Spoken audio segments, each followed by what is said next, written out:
Hello and welcome to Diplomatic Channel. I'm Amarachi Ubani. This week we're taking a closer look at China's latest feat. According to President Xi Jinping, the country has eradicated extreme poverty.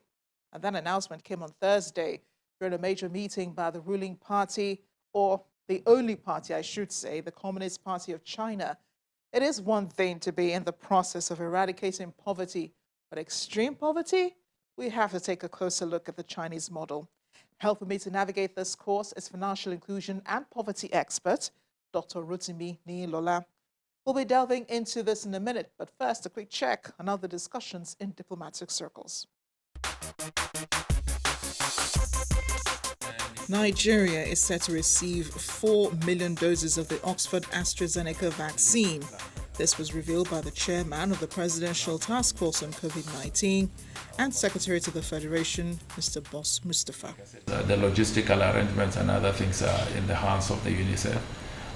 We believe that our vaccines should depart India on the 1st of March 2021 at 10:30 p.m. in the night and arrive Abuja on the 2nd of March 2021 at about 11:10 a.m. in the morning.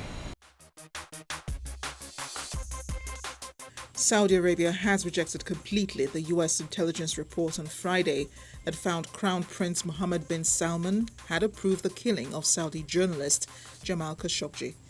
The message was conveyed through a statement by the Foreign Ministry. Meanwhile, UN human rights investigator who led a UN investigation into the 2018 killing has called on the United States to take the lead in ensuring justice is served for his murder. Her statement on the issue also says the United States should not grant the Crown Prince immunity from civil suits and that Saudi Arabia should disclose whether Khashoggi's remains were destroyed at its consulate in Istanbul and how they were disposed of. Iran's Foreign Minister Mohammad Javad Zarif has met with his Iranian counterpart Fawad Hussein over the weekend to discuss a number of issues, including bilateral ties and regional and international developments. The Iranian minister was also in Iran to discuss ways to balance relations and avoid tension and escalation with Iranian officials.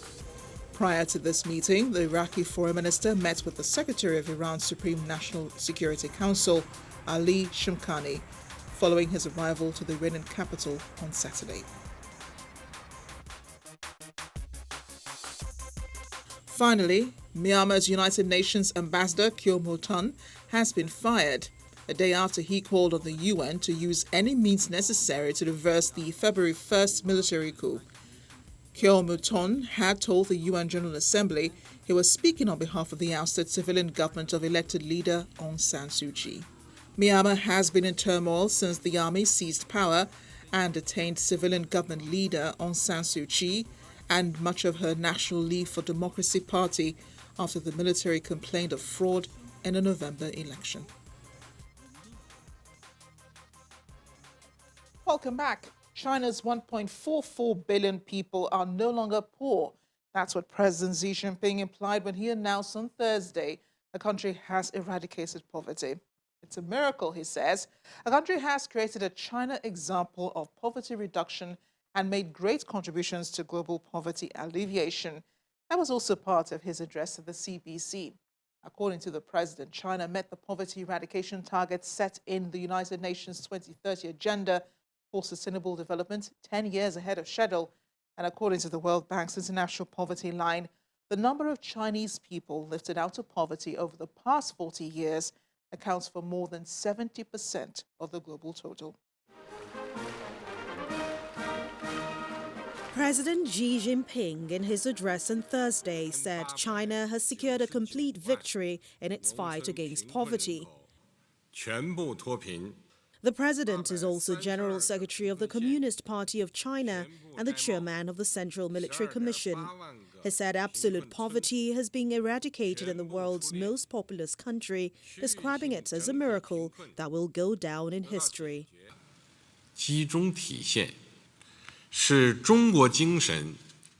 Today, we hold the grand ceremony to solemnly declare that China has won an overall victory in the fight against poverty. on the significant occasion of greeting the 100th anniversary of the founding of the CPC, a victory won after concerted efforts from the whole party and the Chinese people of all ethnic groups. The region-wide poverty has been addressed and the arduous task of eradicating extreme poverty has been fulfilled. We have created another miracle that will go down in history.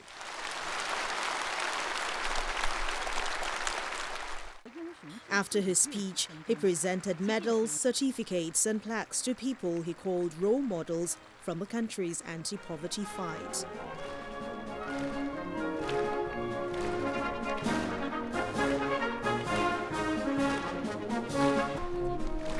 Summarizing China's experience in conquering poverty, President Xi said the country has blazed a poverty reduction trail and formed an anti-poverty theory with Chinese characteristics. A documentary detailing China's progress was also played. The narrative is that China understands that eradicating poverty is a battle that must be won. It said that since the 18th CPC National Congress in 2012, President Xi has personally taken charge, planned the poverty reduction strategies, and converged the strength of the Communist Party of China and people from all walks of life to win the battle. The country also adopted other strategies, it says, including secretaries of 5 different ranks mechanism and the 5-pronged poverty reduction project, which proposed that poverty be alleviated through eco-compensation, education, social security, and production development. After 8 years of continuous efforts, by the end of 2020, nearly 100 million rural poverty-stricken population have been lifted out of poverty by the country's current standards. It says China removed 832 impoverished counties nationwide from poverty list and eliminated absolute poverty, securing an overall victory in the anti-poverty battle.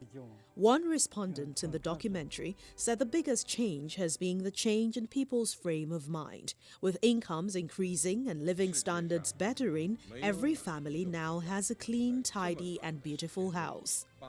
Villagers say they can earn about 30,000 to 40,000 yuan every year, putting the older population at ease. Power supply has reportedly increased in poverty-stricken rural areas and has reached 99%, while more than 98% of the very poor villages are now covered by internet services. Also, more than 9.6 million people have moved into new houses away from their previous isolated backwaters. Dr. Rotimi Niyinlola is a financial inclusion and poverty expert, as well as a senior Pan-African banker with over 25 years of experience spanning all customer segments, half of which has focused more on banking the unbanked.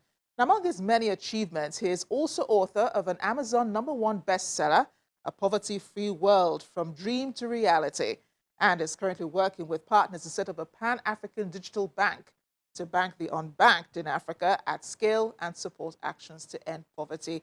He joins me now from the UK. Dr. Niyinlola, thank you for joining me on Diplomatic Channel. Thank you very much, Amarati. Thanks for inviting me. From your point of view, has China followed the process of realizing freedom from poverty, or is it a miracle, as the president says?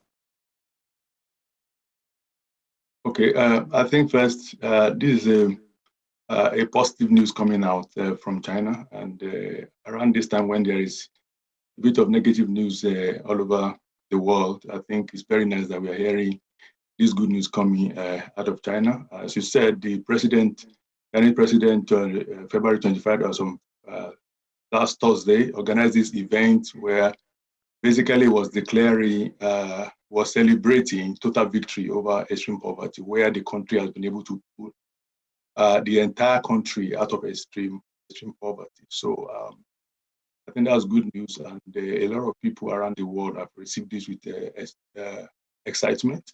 And many of us will also follow the trends of poverty issues, and we are keen to see progress in that direction. We see this as to be very positive. Now, coming to your question, I think there are two components of that question. Have they followed the process to get to that point? And is it a miracle? Let me start with the second one. Whether it's a miracle first, and then we're going to analyze whether there was a process, and if there's a process, what is the process? Now, I think that looking at it, it's not out of place to see it as a miracle. Really, if you look at the size of what has been achieved, according to their records, they've been able to pull over 800 million people out of extreme poverty, the entire country. I think the size alone shows this is not a walk in the park. That's going by World Bank statistics, that represents over the period where they've done this, the total global reduction in poverty population, that's about 70%. Coming from one country, that's very significant. And when you also look at many countries around the world who are smaller in size, below 1 billion, below 500 million, below 100 million, some even below 20 million, some even 10 million, and they're still neck deep in poverty, and they're still they can't find their way out of it. So what China has done, we can say it's something like a miracle. But there is, but I want us to look at it this way as well, which brings me to the first question, whether it was a process, which is, even though we're saying this is a miracle, it is not to be seen to be an accident. It's not an accident or something by chance or something that they wished into existence. I think we are seeing something that's coming out of something that's intentional, something strategic, a product of many years of consistency, of doggedness, of commitment and tenacity in being able to achieve that ambition. So there is a process that come into that. And when you look at the trajectory, this is not a journey that started today. They've been on it for about 40 years. 98.89 million rural impoverished citizens lifted above a government-defined poverty line on annual per capita income. The government says that it met the UN SDG 2030 agenda 10 years ahead of time. But this progress is according to China's standards. When you look at the indices that the government is using, does it meet global standards, or should poverty eradication be defined country by country? All right, I think that we can say that there's a correlation between what they've achieved and the global framework. I think the leading global framework now for poverty is the UN Sustainable Development Goal, UN SDG, which has 17 goals. And the number one goal there is to end poverty in all its forms. Okay, now in all its forms, meaning in different dimensions. And that's exactly what China is claiming to have done, which is looking at poverty from different areas that they have addressed it.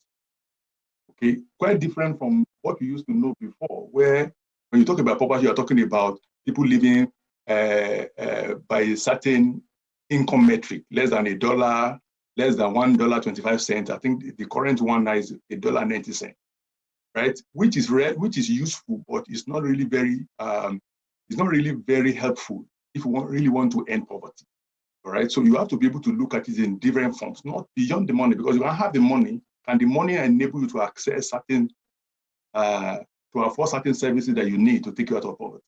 All right, so but what Ghana, what China has done is to identify different areas, and they have been able to address it. For example, they have said that they have medical insurance for about 1.3 billion of the population. That means and they are about 1.4 billion population. So meaning that virtually if you're a Chinese and you fall ill and you need medical attention, you can basically access it. Okay, so and they also have like almost 90% guaranteed, but they have compulsory education. So if you're a Chinese, you have to go to school. All right. So they have policies also for water and sanitation. They also have policy concerning how to make energy available for everyone. So you can see that they address poverty in different dimensions, which is anyway the only way to address poverty, because to claim that you have been able to take everybody out of poverty, meaning that you have succeeded in being able to help the people in all the various areas of poverty. So you have been able to lead the people out to a point where they can access all the various areas that the poor people are normally deprived from. The UN SDGs has 17 goals. Number one is poverty, but if you look closely at all the various other goals, you will see that those goals are like buttons, right? They are like levers or enablers to be able to achieve the first one. For example, you have goals for clean energy for all, you have goals for education for all, you have goals for women, gender empowerment, gender equality, you have goals for health for all, for example. I want to look at the issue of loans. And China prides itself, in saying that it has also exported its own model, to the rest of the world. It's also trying to eradicate poverty in other parts of the world. And I'm thinking that they're thinking Africa, for example, with all the investments they've made in infrastructure and all of that. And the West now raising the red flag on Chinese loans and asking African countries to be careful because they feel there is an ulterior motive here. What are your thoughts? Well, I think there's a lot of conversation around people assessing whether it's proper or not to take loan from China and things like that, or whether there's ulterior motive. And what I just have to say there is, I don't know really what people call ulterior motive, whether they really expect China to give them a loan because it's a financial transaction. Whether you expect them to give them a loan because everything is just about us. They are giving loans to, that they don't have any interest at all. If somebody gives you a loan and it doesn't have, then why are you paying back? And then why are you paying interest if it doesn't also have a benefit? So I think that if you imagine that if you go to table, China or any country whatsoever is giving you a loan, and then you are imagining that that country is doing it, maybe it will do it, and it may even harm its own interest. It's ready to sacrifice its own national interest, but it's not within its own overall national interest program to do that, then it may be naive. Okay, it's just like you going to someone to lend you money is at interest, and you think that he's just doing it just because of the loan. He also doesn't have something innate for him. So I think that might be naive. I think that the focus may not necessarily have to be looking at what is the need for China. I think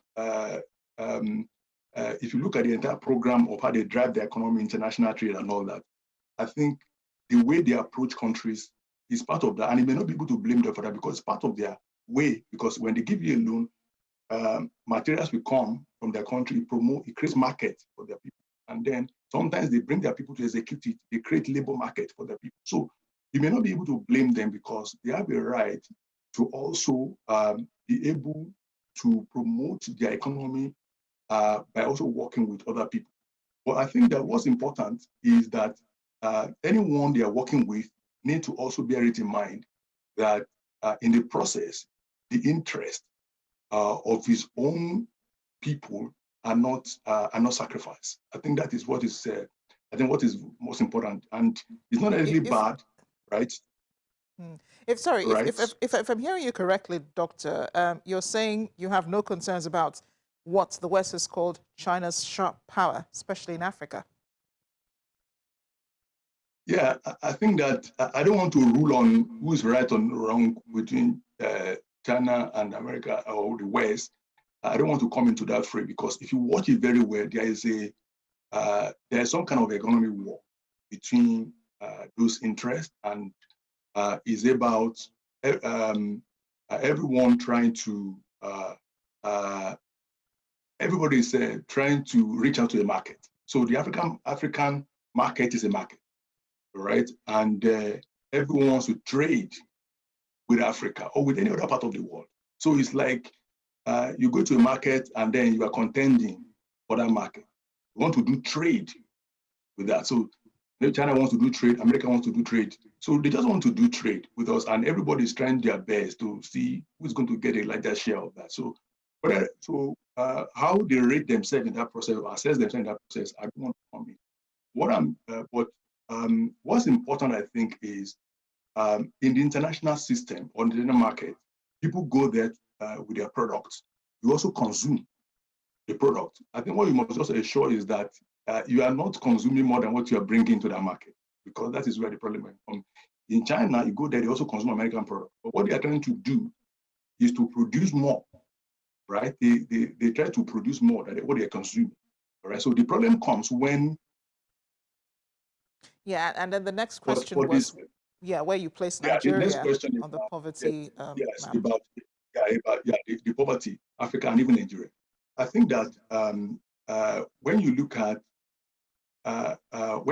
the statistics from the World Bank, it's a bit concerning because they are saying that this decade that we're going into is a decade where poverty essentially will become an African problem. Okay, so China is out of it. South Asia and Sub-Saharan Africa, they have been responsible for the bulk of that population. South Asia is going out, China is out. India has dropped from 170 even below Nigeria and some other countries. So essentially, they are saying 9 out of 10 countries in this decade actually come. 27 out of 28 countries, poorest actually from Sub-Saharan Africa, right? So in Africa now, there are about 3 countries that they said have the largest population: Nigeria, Ethiopia, and DRC. And when you look at Nigeria's numbers, even from the government has said that they are committing to take 100 million people out of poverty. Now, when you look at those numbers, they are quite, it tells you that this is a major focus and a major priority area. Some days ago, I was reading about the president of the World Bank and of the African Development Bank, Dr. Adesina.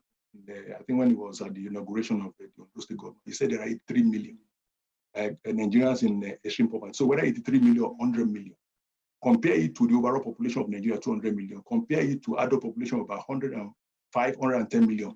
Those are very high ratios. So, so I think that it's very possible. The government saying they want to take 100 million people out. It's very possible, and that's one of the good news coming out of China. That if a China can take on 800 million people, right, out of poverty, and just 12 years ago they reduced it to 100 million. 5 years ago, they reduced to 50 million, and now they are announcing that they're taking everybody out of poverty. So taking 100 million people out of poverty, the government is saying, I think it's possible. That's the one good news. And for government to recognize that it's something that they have to prioritize is important. But what is very important is to execute. And you have to execute like we've been discussing in this interview. One thing, Amarachi, that I found very intriguing as a scholar in this area, when I was reading about poverty, is I discovered that this is a problem that has refused to go away.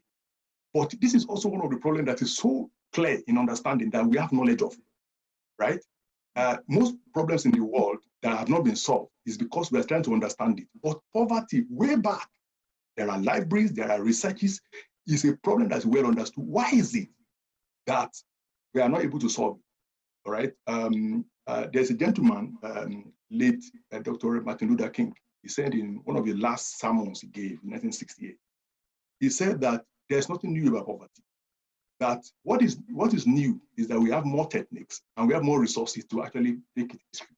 He said the question is, do we have the will to do it? And when I wrote my books, if you were laughing, I said a poverty-free world, like you were introducing me, from dream to reality. People said, is it possible? I said, it's very possible. That's why we have, because poverty is something that with understanding, you can actually plan. We know that, okay, this is poverty, and we know what are the drivers: health exclusion, energy exclusion, education, water, financial inclusion. We have all of this. Just go and address, and then we have job creation. Just go and address those areas, and then you can work yourself out of it. That's what they did in China. That's what the UAE has done in Dubai. Singapore, we know from third world to first world, they were a poor country, they were third world, and through methodic and systematic progress and action plan, they were able to take the country out of poverty in its entirety. One other thing you will learn about China is that they made it a national program, not really a political thing, because you see that over a 40-year period, it's like one government was handing it over to another government. Over a 40-year period, there was commitment. Nobody was rolling anything back. And they were just committed to do it. A new government comes in, and the same government also doesn't change it. You just commit to it. And you will observe that on Thursday, when they were celebrating, they were giving awards to different people who participated at various levels, from the village all the way to scholars, academia. So it's something that can be done, but there is a lot of work, clarity of strategy, clear tenacity, and determination. Well, if you saw it, before writing your book, Poverty-Free World from Dream to Reality, then it is possible, as China has shown. Dr. Rotimini Lola, thank you so much for joining us on Diplomatic Channel. That's the program this week. As always, your thoughts and comments are highly appreciated. You can send them to @Amarachi_Ubani and @Diplomatic Chan, all on Twitter. I'm Amarachi Ubani. I'll see you next time.